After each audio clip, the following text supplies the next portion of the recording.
Blah! Vlogday 528.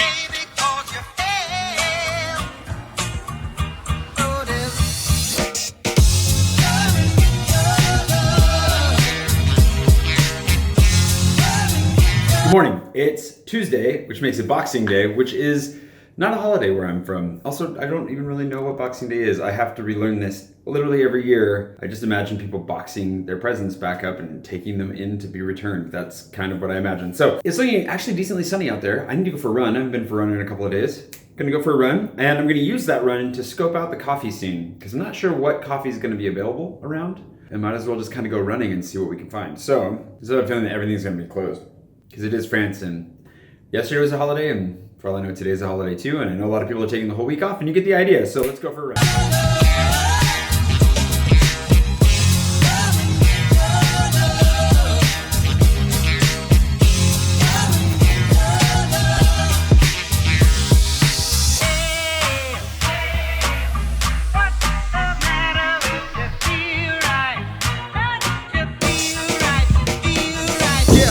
Just under 5 miles in way too long. That was a slow pace. We definitely found a couple that were open, which is good. I didn't even know Cozy was a thing until today. I was trying to find another place over near Les Invalides and couldn't, and then stumbled on that, so that was nice. The challenge is that getting over to that area, like where Blue Olive and Cozy and all those are, is that there's no like metro line that takes you directly there. You have to do a pretty circuitous route to get there. And this is why I either need a bike or one of those electric wheels. I'm really thinking about getting one of those electric wheels to get around town. I think that'd be a lot of fun. I think what I'll do is I'm gonna shower, grab a demi baguette, and get coffee at You Decide since that's open, do some work here, and then in the afternoon I'll relocate down there, because I'm also trying to, overcome the whole you can't sit in coffee shops literally all day here stigma. It's a stigma. Anyways, I'm gonna get clean. Funny because the lady that was standing on the other side of the bakery looked very grumpy, and I thought it was because I was filming, and so I waited. Nope, she was grumpy because the bakery was closed. That bakery, my corner bakery, you never know when they're going to be open, so gotta give it a try. Anyways, I guess we'll try it. We'll get something else along the way. Coffee at You Decide, and then get back to work. And today's supposed to be a recap as well. Actually, it was supposed to be yesterday, but I haven't done a good job of keeping that up. I want to work on the editorial calendar soon too. But for those of you who have joined recently, I'll give you a little bit of an update as to what the heck is going on and who I am. And for those of you who have been around and heard this before, Tim, I'm looking at you. I'll try to sprinkle some stuff in there that makes it worth your while nonetheless. So here we go.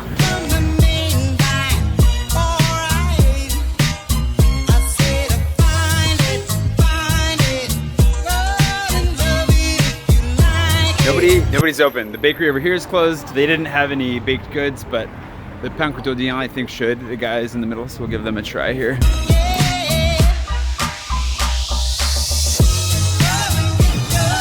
And I'll go back and throw some jam on this croissant, and then it is going to be miraculous. And then it's going to be basically lunchtime at that point. We got a late start today. I wanted to just let myself sleep, so I didn't set an alarm. So I got up by like 9 and then just ran for almost an hour. And the morning's just slipping away from me step by step. I'm not really sure how it got to be so close to noon, to be honest. All right, recap. My name is Jay. Oh man. Okay, well, we're going to put our thoughts together and we'll figure this out. Coffee first. All right, step 1.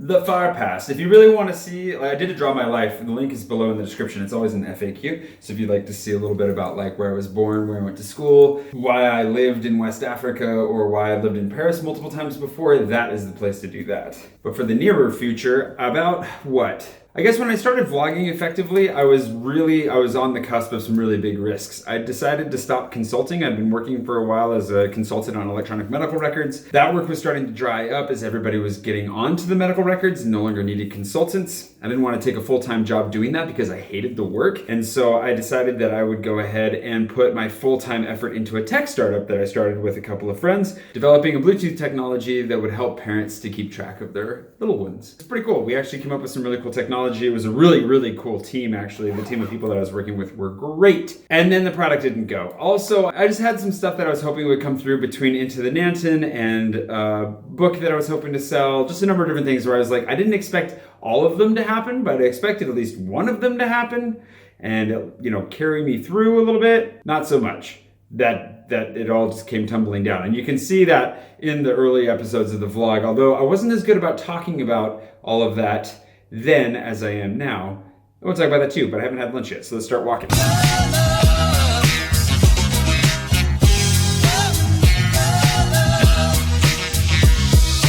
So I was kind of dying when I was living, to save money and actually be closer to my mom while she was undergoing a brain surgery. For those of you who don't know, my mom actually has early onset Parkinson's, and so wanted to be home to support her during that as well. I figured, well, I'll work for my parents' place, right? So I dedicated a lot of time and effort there, but things got tight and tighter and tighter and harder and harder. And as somebody trying to make it either in a tech field or in a creative field, being in a place like Spokane was not a healthy place, and it got real dark real fast. Quick chicken, well, like a Middle Eastern chicken burrito, basically. So like I said, I've got a video about how things got kind of rough while I was living in Spokane. I just emotionally, spiritually, in every way, and I ended up feeling increasingly trapped. And then a friend of mine reached out and asked if I'd be willing to house sit for him in the Caribbean for a little while. They just finished building the first house on a complex that they're developing. They're still developing, actually, give humanitarians and missionaries on the verge of burning out a place to go relax and get away from the world. So I was like, yeah, sure, let's do it. I really didn't have the money or the means to do that, and I still was like, I'm gonna go crazy if I stay here. And I thought I was leaving Spokane for good, which I was not. But while I was on the island, I restarted to feel alive again, just a little bit, and I felt that breeze kind of bringing me back towards Paris. And for me, whether or not I want to be in Paris is actually a really good indicator of health. Like, I'm not healthy if I don't want to be here. So I was like, yeah, let's go check this out. This could be a really good sign. So I came here, surprised my friends, had a good time. And while I was here, I had a couple friends say, hey, just get here, we'll get you work. But it's not that easy to just show up in France and get work because you have to be legal, and I'm American, and it's not easy to get legal status here without something lined up in advance, and it gets really complicated. So I took a shot in the dark, applied for an exceptional competencies or an exceptional skills visa. That ended up falling through for reasons that you can go back and find out. Basically, that visa no longer existed, but they didn't tell me that until after I'd already applied for it. However, were nice enough to forward me on and get me hooked up with an artist visa out of LA that ended up being even better. I didn't know that at the time, though. When I got it, there was no documentation. They didn't have anything to tell me about it. They just said, yeah, you got it when you want to go to France. I didn't know how long it was good for. I didn't know if I'd be allowed to work. I didn't know anything about it. I just was like, you know what? I got to get out of here. I'm taking this risk. I'm taking everything I have, and I'm moving to Paris, and we will figure it out from there. Thankfully, that part worked out.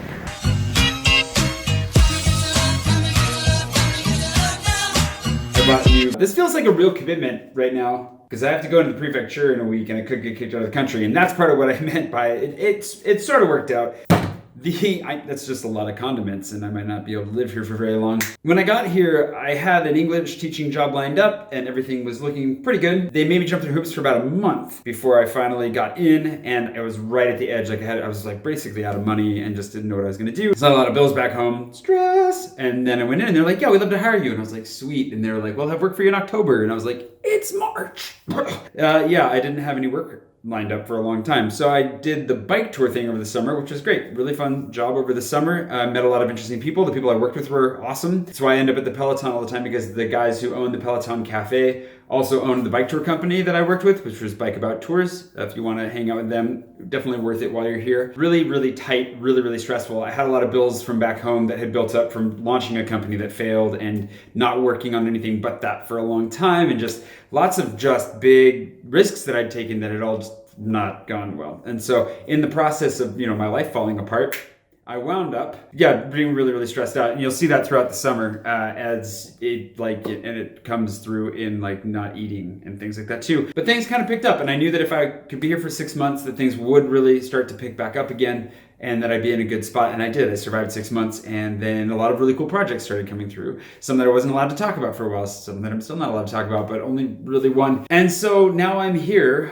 working and also trying to get to a place where I can actually fulfill all the things on this goal and dream board. And that's something else we can talk about here today. I don't know why they've got to close their window in the middle of me doing my little monologues all the time. Here I am in Paris on a visa that's good for 4 years that does allow me to work, but the caveat is that they haven't finished my dossier yet. And I mistimed the air quotes on that. They haven't finished my dossier yet. My dossier is complete. I've gone in to visit the prefecture, that's where the police are. It's also where immigration is. I've gone and visited them like 6 or 7 times now, I think. 6 or 7 very hellish times. I've developed a number of ulcers, not just in my stomach, just everywhere. And I'm just kidding, but I did. But sort of, it's really, really freaking stressful. And they've just been putting me on 3-month renewals as they go through this. So that's why I had to be back here. That's why I couldn't be home for the holidays. That's why my light is tweaking out over here. I had to be back by the 20th because that's when that expired. So I was able to go home for a little bit, had some stuff to take care of there. Saw family, did a road trip down the West Coast, which was a ton of fun. Saw a lot of people,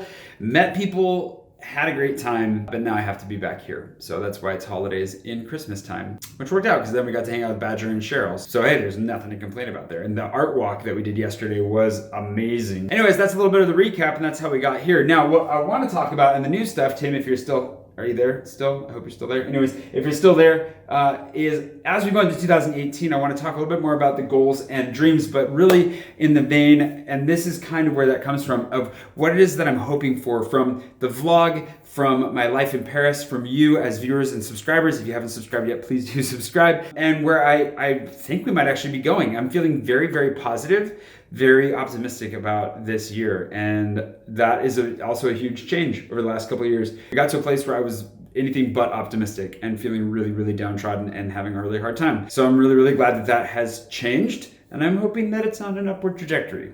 Upwards and onwards.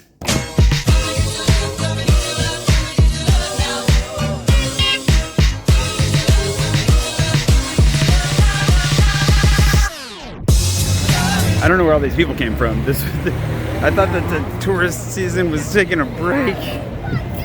All right, so I'm fine. I'm gonna try Cozy. They stay up until 8 p.m. according to Google. Here's hoping that's correct. I was falling asleep back in the apartment. I thought about just hanging out at the apartment, trying to, get some more work done there, but I could not focus. Huge struggle just to focus. This is actually where I ran this morning. Way fewer people this morning. That was lovely. Kind of like was missing tourist season in a way, but nope, not after this.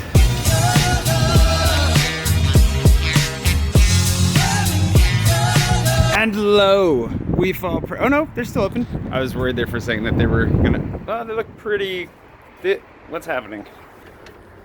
I put some weight into it. It's not gonna open. She just gave me the grumpy, like, no, we're closed. Went right from laughing to straight super angry, which is unfortunate. So that other spot that I saw was still open. Didn't look particularly comfortable, but we'll see how late they're open. This is the problem of living in this part of town.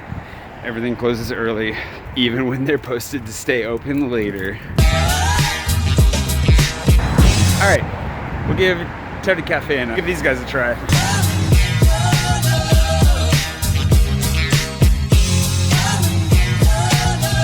I'm having a hard time concentrating today. It's one of the, I thought coffee would help. It's almost helping. It was pretty tasty, actually. That's a really wobbly camera. I don't know if this is the early morning pug routine or what, but I let myself sleep in a little bit and I'm still a little laggy today. So there are a lot of things that I'm really excited for in 2018, believe it or not. And trying to keep the dumpster fire that is so much of what's going on in the world and at home right now out of, view of what I'm talking about. There's a lot going on. But it's important, I think, to know for those of you who just joined recently, if you haven't seen this stuff already, is what's on the goal board back in my apartment. We'll talk about that when we get there. But a lot of it details, it gives a general sense of where I want to go in life. There's no way to control where you end up in life. There's no way to dictate success to yourself. But at the same time, you can set yourself a general heading and try to get there. And if you don't put it out there into the world, if you don't say what it is you want, if you don't at least tell yourself openly what it is that you're looking for from life, then you won't know, you won't have the direction necessary to make decisions along the way that hopefully get you closer to those. And that's kind of the guiding principle. Figure out what your bigger dreams are, huge things you'd love to see in your life, then break that down into goals that you can actually carry out on the day, and then actually carry them out, which I'm looking forward to revisiting as we enter into 2018. Fast forward back to the apartment. I'm so tired. So the goal board over here, like we said, the dreams and goals, these are things that you can pick up as you go. But the most important thing, I think, for the short-term dream that I think that we're actually making some significant progress towards and might actually become a goal is to get to that place where this, with YouTube and someday with my writing as well, my creative pursuits, the things that make me feel the most alive and the things that I really want to spend as much time as possible actually pouring myself into, also happen to pay the bills. If we get to a place where they pay the bills and I can drop all the other jobs that I have that I don't, it's not that I don't want to work anymore. There are a lot of really cool opportunities, like the stuff I'm doing with InstaFreebie right now, for example, or the voice acting, those kinds of things are still fun to do, but they're project-based and they're not necessarily consistent. And to be able to get to a spot where I can say, you know what, I'm gonna go rent a house on an island in Greece and I'm gonna spend my mornings writing whatever book it is I'm working on right now, the afternoons exploring, and then editing in the evenings to share that exploration with you the next day, and then doing that all over again would be an amazing place to be, where to me it sounds like freedom, just the ability to pack up, go, and know that what I'm doing, whether it's traveling, exploring, thinking about life, whatever, through YouTube actually could be all I need to be doing to make a living at the same time. That's insane, and it just seems ludicrous to me.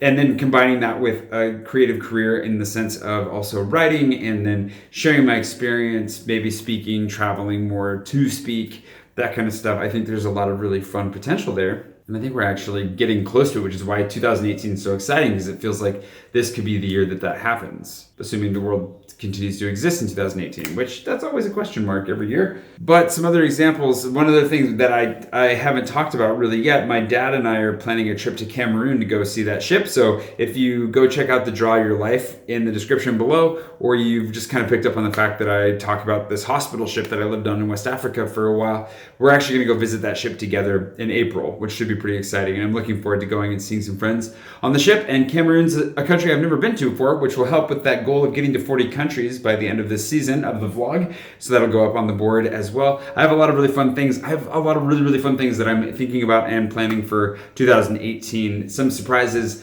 some other things we'll talk about, like Cameroon, that aren't surprises, but are definitely going to be interesting. And so I just want to do a better job of opening up this year, being as vulnerable as I can be with everything that's going on in my life to whatever point is healthy, and obviously trying to maintain some boundaries outside of that, but also then seeing this side of things grow. Like Patreon has grown so much over the last, it's grown by an average of 30% per month ever since the second season of the vlog started, since July. That is crazy. And that's a large part of the reason why it seems like with that, with a bunch of other stuff, just the generosity of this community and other opportunities that are coming along, there's a real chance that I could actually start focusing in even more on the things that bring me life, and that that community in particular, like Patreon. And if you've subscribed, I'm assuming you enjoy. Like we're both getting something out of this, and I think that's really exciting. It's such a crazy, unique, and interesting time to be alive. And I'm so glad that I'm getting to be a part of it, and I hope that I only get to be a bigger part of it as time goes on. So anyways, those are some thoughts. We'll talk more about the goal board here soon. I definitely want to spend some time sitting down thinking through things. I'm also going to be actively carving out time, because I have this gap where I'm not teaching English, and I actually have some breathing room on the work and the project side, and financially I'm feeling much less stressed out. Obviously, I'm sure you picked up on that as well. I'm gonna actually be able to start carving out time to write in Agnor's box at long last, and that starts tomorrow morning. That's the plan, which is why I wanna go to bed so I can get up bright and early and get to writing, because that's important. Also going to a meetup with My Parisian Life tomorrow, which should be fun. We should see Cheryl there as well, which should be fun, and we'll see if anybody else that we know shows up to that too. So I'm going to finish editing my vlog, and then I'm going to go to bed because I'm real tired. Please do subscribe if you haven't subscribed yet. Like the video if you haven't, please do leave a comment. What are you excited about for 2018? I'd love to hear what your thoughts are as we exit and enter in. I'm hoping that you are feeling a little bit optimistic like I am right now, because I know it's hard to feel optimistic all the time right now. And also, if you aren't a patron, but you've been thinking about doing it and jumping on board, I would love to see you on Patreon. I just launched a monument poll for another live stream, wandering through Paris. So if you'd like to dictate where I go for that wander through Paris, whether it's the Latin Quarter, the Louvre, the Champs-Élysées, or along the Seine, it's gonna be up to you guys to decide. So that's for the $3 and up patrons. I would love to do your bidding on the live stream here soon. So otherwise you can just benefit from the live stream without voting. Anyways, I can barely keep my eyes open. It's weird. I'm so tired. My eyes are like drying out, and I'm just gonna go ahead and go to bed now. I will see you guys tomorrow.